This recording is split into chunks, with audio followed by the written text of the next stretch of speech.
ओम क्रीं क्रीं क्रीं ह्रीं ह्रीं ह्रीं हुम हुम हुम दक्षिणाकालिके क्रीं क्रीं क्रीं ह्रीं ह्रीं ह्रीं हुम हुम हुम स्वाहा।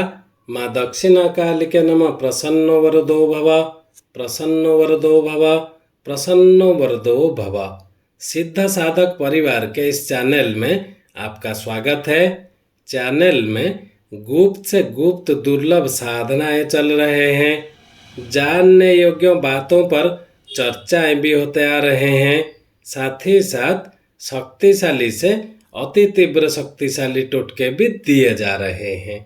तो आज के इस कड़ी में हम कोई साधना विधान, प्रयोग टोटके नहीं देने वाले हैं, अपितु आज हम चर्चा करने वाले हैं भगवान श्री हरि विष्णु जी के कूर्मा अवतार के विषय में।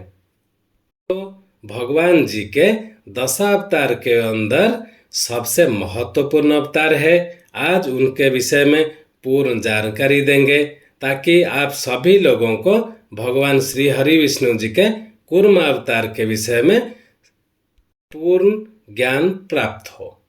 आप जानते हैं संपूर्ण सृष्टि के पालनहार भगवान विष्णु जो समय समय पर अवतार लेकर संसार का कल्याण और धर्म की रक्षा करते हैं। इस बार हम भगवान विष्णु जी के कूर्म अवतार के बारे में जानेंगे। प्रत्येक वर्ष वैशाख मास के शुक्ल पक्ष की पूर्णिमा तिथि को कूर्म जयंती मनाई जाते हैं और भगवान विष्णु ने कूर्म अर्थात कच्छप का अवतार विश्व कल्याण के लिए लिया था। दरअसल समुद्र मंथन के दौरान देवगणों और दैत्यों की सहायता करने के लिए मंदराचल पर्वत का भार अपनी पीठ पर उठाने का उद्देश्य से लिया था और इसी समुद्र मंथन से 14 बहुमूल्य रत्नों की प्राप्ति हुई थी, जिससे विश्व का महाकल्याण हुआ। आप जानते हैं भगवान विष्णु जी के द्वारा कूर्म अवतार लेने का वर्णन कई पुराणों एवं ग्रंथों में है।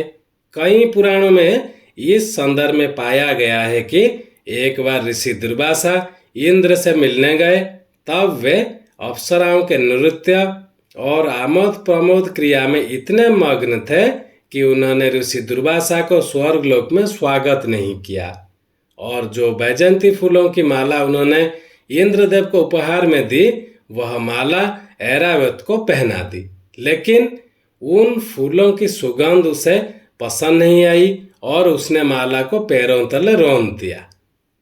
साथ में वो तो ऋषि दुर्वासा थे। यह सब देखकर वो अत्यंत क्रोधित हो उठे और उन्होंने इंद्रदेव को श्रीहीन होने का श्राप दे दिया। परिणामतः समस्त देवगण निर्बल हो गए और इसी बीच असुरों ने देवताओं पर आक्रमण कर दिया और उन्हें हराकर दैत्यराज बलि ने स्वर्ग पर कब्जा जमा लिया। तीनों लोकों में राजा बलि का राज स्थापित हो गया। इससे व्यथित होकर इंद्रदेव और अन्य सभी देवता भगवान ब्रह्मा जी के सम्मुख गए और अपनी विपदा सुनाई। ब्रह्मा जी ने सद्गुरु भगवान विष्णु जी की स्तुति कर उन्हें प्रसन्न करने का सुझाव दिया और देवताओं ने भगवान विष्णु जी की शरण में जाकर प्रार्थना भी की, जिससे प्रसन्न होकर भगवान विष्णु ने उन्हें समुद्र मंथन कर अमृत प्राप्त करने की, उसको पान कर पुनः अपनी खोई शक्तियां अर्जित करने का सुझाव दिया। किंतु यह कार्य इतना सरल नहीं था, क्योंकि देवता अत्यंत निर्बल हो चुके थे कि अकेले समुद्र मंथन कर पाना उनके सामर्थ्य में नहीं था। और इस समस्या का समाधान बताते हुए भगवान विष्णु ने उन्हें असुरों के अमृत और उससे प्राप्त होने वाले अमरत्व के बारे में बताने और समुद्र मंथन में देवताओं का साथ देने हेतु मना लेने को कहा। जब देवताओं ने ये बात असुरों को बताई तो उन्होंने मना कर दिया और वे अकेले ही समुद्र मंथन करने के बारे में सोचने लगे। परंतु अकेले समुद्र मंथन कर पाना असुरों के लिए भी मुमकिन नहीं था, इसलिए अमृत पा लेने के लालच में असुर भी देवताओं के साथ मिलकर समुद्र मंथन करने के लिए सहमत हो गए। अब इससे पश्चात वासुकी नाग को रस्सी और मंदराचल पर्वत को मथनी बनाकर समुद्र मंथन शुरू किया गया, लेकिन पर्वत का आधार नहीं होने के कारण वह समुद्र में डूबने लगा। परेशान होकर देवता पुनः सहाय हेतु भगवान विष्णु जी का स्मरण करने लगे और ये देखकर भगवान विष्णु जी ने बहुत बड़े कूर्म के रूप लेकर समुद्र में मंदराचल पर्वत को अपने पीठ पर रख लिया। इससे पर्वत तेजी से घूमने लगा और समुद्र मंथन आरंभ हो पाया।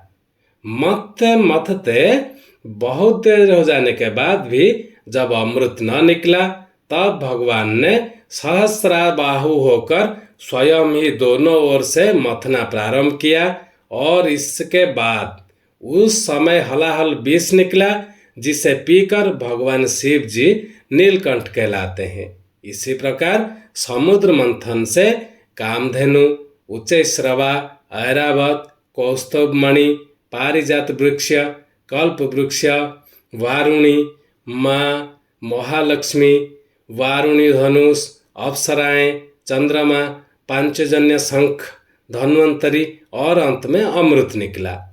अब अमृत को प्राप्त करने के लिए देवता और असुरों ने आपस में झगड़ा आरंभ कर दिया। तब भी श्री हरि विष्णु जी ने अपना लीला रचाकर अमृत देवताओं को प्राप्त करवाया और अमृत पीकर देवता अमर हो गए, साथ में असुरों को युद्ध में परास्त कर पाए और इस प्रकार इंद्रदेव को पुनः अपना शासन प्राप्त हो पाया। इंद्रदेव और सभी देवतागण कृतज्ञ होकर बार बार कूर्म भगवान की स्तुति करने लगे। भगवान प्रसन्न हुए और उन सभी को अभिमान का त्याग कर सुकर्म करने का ज्ञान दिया था और भगवान विष्णु जी के कूर्म अवतार की नित्य पूजा अर्चना करने से सुख समृद्धि और सुबुद्धि की प्राप्ति होते हैं। इसमें कोई संशय का स्थान नहीं है। आप इस कूर्म जयंती को निश्चय ही भगवान कूर्म अवतार का पूजा अर्चना करें, उनसे प्रार्थना करें, आपके परिवार में सुख समृद्धि वृद्धि हो और आपको आपके परिवार के सभी जनों को सुबुद्धि की प्राप्त हो। जिनको भगवान विष्णु जी के कूर्म अवतार के विषय में ज़्यादा जानकारी चाहिए हो, वो हमारा ईमेल आईडी दिया हुआ है, वो हमसे संपर्क कर सकते हैं। उनका पूर्ण मार्गदर्शन कर दिया जाएगा। चैनल को ज़्यादा से ज़्यादा सब्सक्राइब कर ले ताकि हमारे कहे हुए बातों का, दिए हुए मंत्रों का सम्मान भी बना रहे। आज के लिए इतना ही था। ओम क्रीम क्रीम क्रीम ह्रीम ह्रीम ह्रीम हुम हुम हुम दक्षिणा कालिके क्रीम क्रीम क्रीम ह्रीम ह्रीम ह्रीम हुम हुम हुम स्वाहा माँ दक्षिणा कालिके नमः। प्रसन्नो वरदो भव, प्रसन्नो वरदो भव, प्रसन्नो वरदो भव। जय सिद्ध साधक परिवार।